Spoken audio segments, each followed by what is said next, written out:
So good morning. LaTeXல இன்னைக்கு கிளாஸில் நம்ம ஃபஸ்ட்டு யூனிட்டில் அந்த ஃபோர்த்து சாப்டரை தான் வந்து கண்டினியூ பண்ண போகிறோம், அனாட்டமி ஆஃப் அன் ஆர்டிக்கல் அப்படின்ட்டு. ஸோ லாஸ்ட்டு கிளாஸில் வந்து நம்ம ப்ரெம்பிள்னா என்னென்னு பார்த்து, பாடி ஆஃப் த டாக்குமெண்ட்னா என்னங்கிறத பார்த்துட்டு, ஸோ அதுக்கப்புறம் என்ன செஞ்சோம் அப்படின்னா வந்து ஒரு லேட்டெக்ல ஒரு டாக்குமெண்ட்டோட டைப் செட்டிங்கை பார்த்தோம். ஸோ அது எப்படி வந்து அவுட்புட் வரும் அப்படிங்கிறத வந்து பிடிஎஃபாக பார்த்துருந்தோம். ஸோ அந்த பிடிஎஃப்பையும் வச்சுக்கோங்க, கோடிங்கையும் வச்சுக்கிட்டு தனித்தனியாக ஒவ்வொரு லைனாக பாருங்கள்.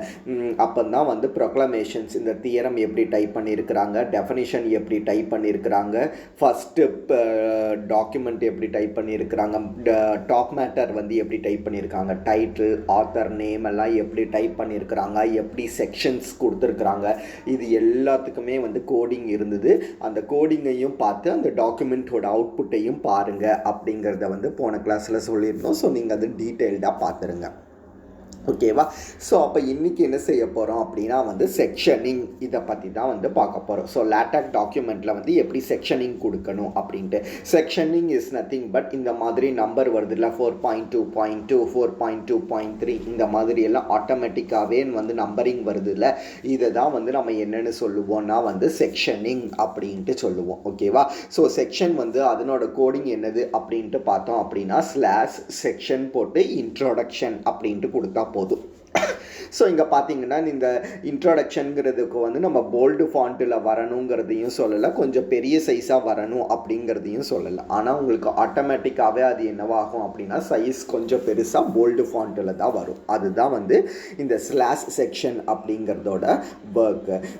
சப்போஸ் இந்த செக்ஷனோட ஹெட்டிங்கை வந்து நீங்கள் வேறு ஏதாவது இடத்துல வந்து யூஸ் பண்ண போகிறீங்க அப்படின்னா அப்போ உங்கள் பர்பஸுக்காக நீங்கள் என்ன செஞ்சுக்கலாம்னா இதையும் வந்து என்ன பண்ணிக்கலாம்னா லேபிள் பண்ணிக்கலாம். ஸோ லேபிள் பண்ணிக்கிறது எல்லாமே வந்து நம்மளோட ஆப்ஷனல் தான். ஸோ லேபிள் பண்ணுறது எப்படிங்கிறதும் நமக்கு தெரியும், ஓகேவா?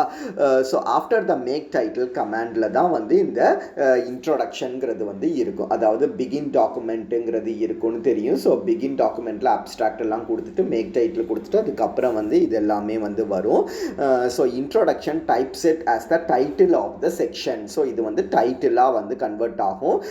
So that S starts with the label for the convention so that the S dot intro the section number is automatically assigned for LaTeX.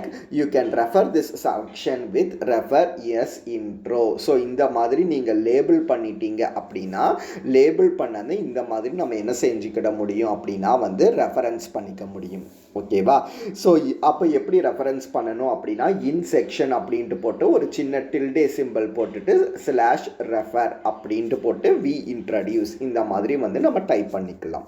So இந்த டில்டே சிம்பிள் எதுக்காக அப்படிங்கிறது தெரியும். செக்ஷன் ஒரு சின்ன கேப் விட்டு 4.1 அப்படின்ட்டு வரணும், அதுக்காக நம்ம என்ன செய்கிறோம்னா இந்த டில்டே சிம்பிளை வந்து யூஸ் பண்ணுறோம். The command section star produces unnumbered section. So இதுவும் நமக்கு தெரியும். ஸோ /செக்ஷன் அப்படின்ட்டு போட்டால் செக்ஷன் நம்பர் வரும். பட் எனக்கு செக்ஷன் நம்பர் தேவையில்லை, ஜஸ்ட் ஹெட்டிங் மட்டும் இருந்தால் போதும் அப்படின்ட்டு நினச்சோன்னா செக்ஷன் போட்டு ஸ்டார் போட்டால் போதும். அப்போ நம்பர் வராமல் ஹெட்டிங் மட்டும் கொஞ்சம் போல்டாக வந்து வரும், ஓகேவா? ஸோ இது sections have subsections and subsections etcetera. So அதாவது வந்து இப்போது 1ங்கிறது வந்து செக்ஷன் அப்படின்ட்டு சொல்லலாம். இதுக்குள்ளே சப்செக்ஷன் இருந்ததுன்னா அது வந்து 1.1, இதை வந்து நம்ம என்னென்னு சொல்லுவோம்னா வந்து சப்செக்ஷன் அப்படின்ட்டு சொல்லுவோம். இதுக்குள்ளே 1.1.1 வந்தது அப்படின்னா அதை வந்து சப்செக்ஷன் அப்படின்ட்டு சொல்லுவோம். ஸோ இந்த மாதிரி உங்களுக்கு நம்பரிங் வரணும் அப்படின்ட்டு நினச்சிங்கன்னா கோடிங்கை அந்த மாதிரி யூஸ் பண்ணணும். /செக்ஷன்னு கொடுத்தீங்கன்னா 1ன்னு வரும், அந்த 1க்கு உள்ள /சப்செக்ஷன் அப்படின்ட்டு கொடுத்தீங்கன்னா 1.1ன்னு வரும், அந்த சப்செக்ஷனுக்குள்ள சப்செக்ஷன் கொடுத்தீங்கன்னா 1.1.1 அப்படின்ட்டு வரும். ஸோ இந்த மாதிரி உங்களுக்கு நம்பரிங் வரணும் அப்படின்னாலும் அதுக்கு ஏற்ற கமாண்டை வந்து நம்ம என்ன செஞ்சுக்கலாம் அப்படின்னா வந்து கொடுத்துக்கலாம், ஓகேவா? ஸோ இதுலேயும் வந்து அன்னம்பர்டு சப்செக்ஷன்ஸ்லாம் தேவை அப்படின்னா அதில் வந்து நம்ம ஸ்டார் கொடுத்தா போதும். இதுதான் செக்ஷனிங் அப்படிங்கிறது, எப்படி வந்து நம்பர் கொடுப்போம் அப்படிங்கிறது. ஸோ நெக்ஸ்ட் பார்த்தோம் அப்படின்னா வந்து இன்வோக்கிங் ப்ரொக்ளமேஷன்ஸை வந்து எப்படி இன்வோக் பண்ணணும் இல்லை ஸ்டார்ட் பண்ணணும் அப்படிங்கிறது. ஸோ ப்ரொக்ளமேஷன்ஸ்னால் என்னன்னு நமக்கு தெரியும். அதை வந்து தியரம் லைக் ஸ்ட்ரக்சர்ஸ் அப்படின்ட்டு சொல்லுவோம். அதாவது இந்த தியரம் அப்படிங்கிறது, அப்புறம் டெஃபனிஷன்னு, அதுக்கப்புறம் வந்து லெமா, எக்ஸாம்பிள், ரிமார்க்கு, நோட்டு, கரலரி, இது எல்லாத்தையுமே தான் வந்து நம்ம என்னன்னு சொல்லுவோம்னா வந்து ப்ரொக்ளமேஷன்ஸ் அப்படின்ட்டு சொல்லுவோம். ஸோ இந்த ப்ரொக்ளமேஷன்ஸ் டைப் பண்ணணும் அப்படின்னாலே பிகின் டாக்குமெண்ட் எண்டு டாக்குமெண்ட்டுக்குள்ளே தான் வந்து டைப் பண்ணணும். ஸோ /பிகின் போடணும், /எண்டு போடணும். நியூ தியரமில் என்ன நம்ம டிஃபைன் பண்ணி வச்சுருக்கிறோமோ ப்ரெம்பிளில் அந்த நேமை இந்த இடத்துல வந்து நம்ம கொடுக்கணும். ஸோ நேம் கொடுக்கும்போது கண்டிப்பாக கேப்புங்கிறது வந்து இருக்கவே வந்து கூடாது. ஓகேவா? ஸோ ஃபார் எக்ஸாம்பிள் இப்போ நம்ம தியரம் டைப் பண்ண போகிறோம் அப்படின்னா /பிகின் தியரம் இருக்கணும், /எண்டு தியரம் இருக்கணும். இதுக்கு இன்பிட்வீனில் தான் நம்மளோட தியரம் அப்படிங்கிறது இருக்கணும். ஸோ இந்த தியரத்தை நம்ம வேறு ஏதாவது இடத்துல லேபிள் பண்ண போகிறோம் அப்படின்னு நினச்சா மட்டும் நம்ம என்ன செஞ்சுக்கலாம்னா வந்து இந்த லேபிள்ங்கிறத வந்து நம்ம யூஸ் பண்ணிக்கலாம். ஓகேவா? ஸோ இப்படி தான் வந்து இந்த ப்ரொக்ளமேஷன்ஸ் எல்லாத்தையுமே வந்து நம்ம டெக்ஸ்ட்டில் வந்து டைப் பண்ணுவோம். நெக்ஸ்ட்டு பார்த்தோன்னா ரெஃபரன்சஸ். ஸோ ரெஃபரன்சஸ் எப்படி டைப் பண்ணணும் அப்படின்ட்டு. ஸோ எம்எஸ் வேர்டில் ஜென்ரலாகவே நம்ம என்ன செஞ்சுருவோம் அப்படின்னா 1ன்னு போடுவோம். ரெஃபரன்சஸ் நமக்கு தேவையானதை டைப் பண்ணுவோம். நமக்கு தேவையான போல்டு, இட்டாலிக் எல்லாத்தையுமே இந்த நம்ம மேனுவலாக வந்து கொடுப்போம். ஓகேவா? ஸோ லேட்டக்கை பொறுத்த வரையில் வந்து ரெஃபரன்சஸ் வந்து பிகின் த பிப்ளியோகிராஃபி 9 அப்படிங்கிறதுல தான் வந்து நம்ம ஸ்டார்ட் பண்ணணும். எண்டு த பிப்ளியோகிராஃபி அப்படிங்கிறதுல தான் வந்து நம்ம என்ன செய்யணும்னா வந்து அதை முடிக்கணும். ஸ்பெல்லிங் எல்லாமே கரெக்டாக இருக்கணும். நீங்கள் ஸ்பெல்லிங் மிஸ்டேக் விட்டீங்க அப்படின்னா வந்து ரெஃபரன்சஸ் வந்து ரன் ஆகாது. ரெஃபரன்சஸை டைப் பண்ணிவிட்டு ரிஃப்ரெஷ் கொடுக்கணும். ரிஃப்ரெஷ் கொடுத்தா தான் வந்து ரெஃபரன்சஸ் அப்பியர் ஆகும், இல்லைனா அப்பியர் ஆகாது. அதுவும் ஒரு பாயிண்ட். ஓகேவா? ஸோ பிகின் த பிப்ளியோகிராஃபின்னு கொடுக்கணும். இந்த 9ங்கிறதையும் கண்டிப்பாக கொடுக்கணும். சரி, ஸோ இதுக்கப்புறம் என்ன செய்வோம் அப்படின்னா வந்து பிப் ஐட்டம் வந்து கொடுக்கணும். ஒவ்வொரு ரெஃபரன்ஸுக்கும் தனித்தனியாக வந்து பிப் ஐட்டம் அப்படிங்கிறத வந்து கொடுக்கணும். பிப் ஐட்டம்குள்ளே அந்த பிப் ஐட்டம்க்குன்னு யூனிக்காக வந்து நம்ம என்ன செய்யணும் அப்படின்னா வந்து நேம் கொடுக்கணும். ஓகேவா? ஸோ அப்போ போட்டு பிப்பு ஐட்டம்ங்கிறத போட்டுட்டு செட் பிரேசஸ்க்குள்ளே நம்ம என்ன செய்யணும் அப்படின்னா இந்த பிப் ஐட்டம்க்கு வந்து யூனிக்காக வந்து ஒரு நேமை வந்து கொடுக்கணும். ஸோ நேமை கொடுத்ததுக்கப்புறம் ஃபஸ்ட்டு நம்ம என்ன செய்யணும் அப்படின்னா ரெஃபரன்சஸ் எல்லாமே வந்து கண்டிப்பாக ஆல்ஃபாபெட் வைஸில் தான் வந்து டைப் பண்ணணும். ஓகேவா? ஏபிசிடிங்கிற ஆர்டரில் தான் டைப் பண்ணணும். 2 7 2 3 இருந்தது அப்படின்னா வழக்கம் போல் 2வது பிளேஸை வந்து ஆல்ஃபாபெட் வைஸில் டைப் பண்ணணும். ஸோ அந்த ஃபார்மேட் எல்லாமே வந்து நமக்கு தெரியும். So first name of the author இருக்கணும். அதுக்கப்புறம் வந்து பேப்பரோட டைட்டில் இருக்கணும். ஸோ பேப்பரோட டைட்டில் நம்ம வந்து என்ன செஞ்சுக்கலாம்னா இட்டாலிக்ஸில் கொடுத்துக்கலாம். ஸோ இல்லை எம்பசைஸ் பண்ணி காட்டிக்கலாம். ஸோ அதனால EMPH அப்படிங்கிறத வந்து கொடுத்துருப்போம். ஸோ அதுக்கப்புறம் ஜேர்னலோட டைட்டில் இருக்குல்ல, ஸோ ஜேர்னலோட டைட்டில் இருந்துச்சு அப்படின்னா அப்போ நீங்கள் என்ன செஞ்சுக்கலாம், அதை வந்து நீங்கள் போல்டு ஃபாண்ட்டில் கூட என்ன செஞ்சுக்கலாம்னா வந்து கொடுத்துக்கலாம். ஓகேவா? ஸோ ஜேர்னலோட டைட்டில் போல்டு ஃபாண்ட் கொடுத்துக்கலாம்.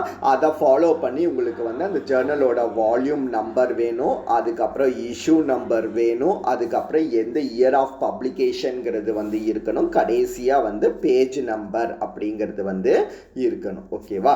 ஸோ இதுதான் வந்து ஒரு ப்ரொசீஜர். இந்த ஃபார்மேட்டில் தான் வந்து கண்டிப்பாக நம்ம என்ன செய்யணும் அப்படின்னா வந்து ரெஃபரன்சஸை வந்து டைப் பண்ணணும். ஸோ நீங்கள் ஃபஸ்ட்டு ரெஃபரன்சஸ்க்கு செகண்ட் ரெஃபரன்சஸ்க்கு இடையில மேனுவலாக நீங்கள் ஸ்பேஸ் விட்டீங்க அப்படின்னாலும் அங்கே வந்து அது ஸ்பேஸை வந்து எடுத்துக்காது. அது வந்து ஆட்டோமேட்டிக்காகவே வந்து ஸ்பேஸிங்கை வந்து கொடுத்துரும். ஸோ 1 2 3 அப்படிங்கிற நம்பரிங்கும் உங்களுக்கு என்ன செய்யும் அப்படின்னா வந்து ஆட்டோமேட்டிக்காகவே வந்து வந்துடும். ஓகேவா? ஸோ இந்த ரெஃபரன்சஸையும் நீங்கள் வந்து என்ன செஞ்சுக்கலாம் அப்படின்னா உங்களோட டாக்குமெண்ட்டுக்குள்ளே ரெஃபர் பண்ணிக்கலாம். ஸோ ரெஃபரன்சஸை ரெஃபர் பண்ணுறதுக்கு நம்ம இந்த சைட் அப்படிங்கிற இந்த கமாண்டை யூஸ் பண்ணுவோம். ஸோ ஜென்ரலாக தியரமையோ டெஃபனிஷனையோ வந்து எப்படி ரெஃபரன்சஸ் வச்சு நம்ம ரெஃபர் பண்ணுறோமோ அதை மாதிரி ரெஃபரன்சஸை சைட் வச்சு ரெஃபர் பண்ணணும். ஓகேவா?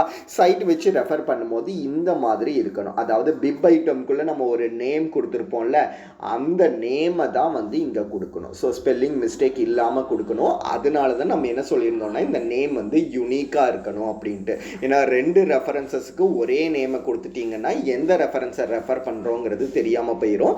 ஸோ அதனால கண்டிப்பாக ரெஃபரன்சஸுக்கு வந்து நேம் வந்து யூனிக்காக தான் இருக்கணும். ஜென்ரலாக அது என்ன ஆத்தரோ அந்த ஆத்தரோட நேமையே வந்து ரெஃபரன்ஸ் ரெஃபரன்ஸாக கொடுத்தா போதும். ஸோ ஃபார் எக்ஸாம்பிள் ஏஆர் அப்படின்ட்டு. ஸோ ஏஆர்லேயே 2-3 பேப்பர் ரெஃபர் பண்ண போகிறீங்கன்னா AR1, AR2, AR3 அப்படிங்கிற மாதிரி ஆத்தரோட ரெஃபரன்சஸை ஷார்ட்டாக வச்சு கூட நீங்கள் என்ன செஞ்சுக்கலாம் அப்படின்னா நேம் வந்து கொடுத்துக்கலாம். ஸோ இந்த மாதிரி நீங்கள் சைட் பண்ணீங்க அப்படின்னா ஆட்டோமேட்டிக்காகவே வந்து உங்களுக்கு அந்த செட் ப்ராக்கெட்குள்ளே வந்து ரெஃபரன்சஸ் அப்படிங்கிறது வந்துடும். இதுவும் நீங்கள் ஃபஸ்ட் டைம் ரெஃபர் பண்ணுறீங்க அப்படின்னா ரீஃப்ரெஷ் பண்ணணும். ஓகேவா? ஸோ /site அப்படிங்கிறத இதை கொடுத்துட்டு ரீஃப்ரெஷ் பண்ணும்போது தான் உங்களுக்கு இந்த மாதிரி 2 அப்படிங்கிறது வந்து அப்பியர் ஆகும். ஸோ ரெண்டாவது இடத்துலையும் அதே ரெஃபரன்ஸஸ் கொடுக்கும்போது அது எல்லாமே வந்து ஆட்டோமேட்டிக்காகவே வந்து உங்களுக்கு என்னவாயிரும் அப்படின்னா வந்து அப்பியர் ஆக ஆரம்பிச்சிடும். ஸோ ஓகேவா? ஸோ இந்த மாதிரி தான் வந்து நம்ம என்ன செய்யணும் அப்படின்னா வந்து லேட்டக்கை வந்து சைட்டேஷன்ஸை வந்து ரெஃபர் பண்ணணும். ஸோ நெக்ஸ்ட்டு பார்த்தோம் அப்படின்னா வந்து அடுத்த ஹெட்டிங். ஸோ லேட்டக் யூஸ் பண்ணும்போது எந்த மாதிரி எல்லாமே எரர்ஸ் வந்து வர்றது அப்படிங்கிறது தான் வந்து இந்த ஹெட்டிங். ஓகேவா? ஸோ இந்த லேட்டக் எரர் மெசேஜை பற்றி நம்ம நெக்ஸ்ட் கிளாஸில் வந்து பார்ப்போம். இது வரைக்கும் இன்றைக்கி கிளாஸில் பாருங்கள்.